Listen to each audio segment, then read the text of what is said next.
Hello everyone, welcome back to Divya Google channel. మన ఇంట్లో మట్టి కుండలో నీళ్లు తాగడం చాలా మందికి ఇష్టం, కానీ ఒక సమస్య మాత్రం అందరికీ ఉంటుంది. కొత్తగా కొన్నప్పుడు ఈ కుండలో నీళ్లు చాలా చల్లగా ఉండేవి, కానీ ఇప్పుడు 2 ఏళ్ళు అయ్యాక అస్సలు చల్లగా లేవు. ఇలా మీ ఇంట్లో కూడా జరుగుతుందా? ఇప్పుడు దీనికి గల కారణం ఏంటో మనం తెలుసుకుందాం.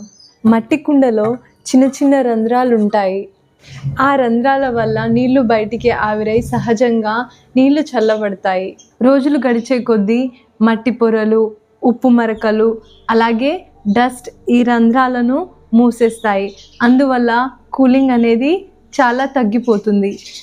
మళ్ళీ మీకు కుండలో నీళ్ళు చల్లగా అవ్వాలంటే కొంచెం వెనిగర్ లేదా బేకింగ్ సోడా తీసుకొని కుండని మొత్తం క్లీన్ చేయండి. క్లీన్ చేసిన తర్వాత ఇందులో ఫుల్గా వాటర్ నింపేసి గాలి మంచిగా తగిలే ప్లేస్లో ఉంచండి. ఉంచిన తర్వాత నెక్స్ట్ డే ఒక డే అంతా అలాగే ఉంచేసేయండి. అలా ఉంచిన తర్వాత నెక్స్ట్ డే మార్నింగ్ ఈ వాటర్ అంతా కింద పడపోసేసి మీరు తాగే ఫ్రెష్ వాటర్ని పోసేసుకుంటే కొంతవరకు చల్లదనాన్ని ఇస్తుంది.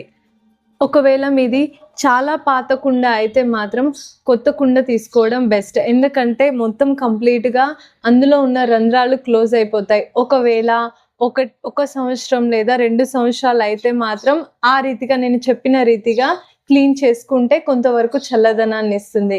Thank you so much for watching my video. మరిన్ని వీడియోస్ కోసం నా ఛానల్ని సబ్స్క్రైబ్ చేయండి, లైక్ చేయండి అండ్ షేర్ చేయండి. Thank you.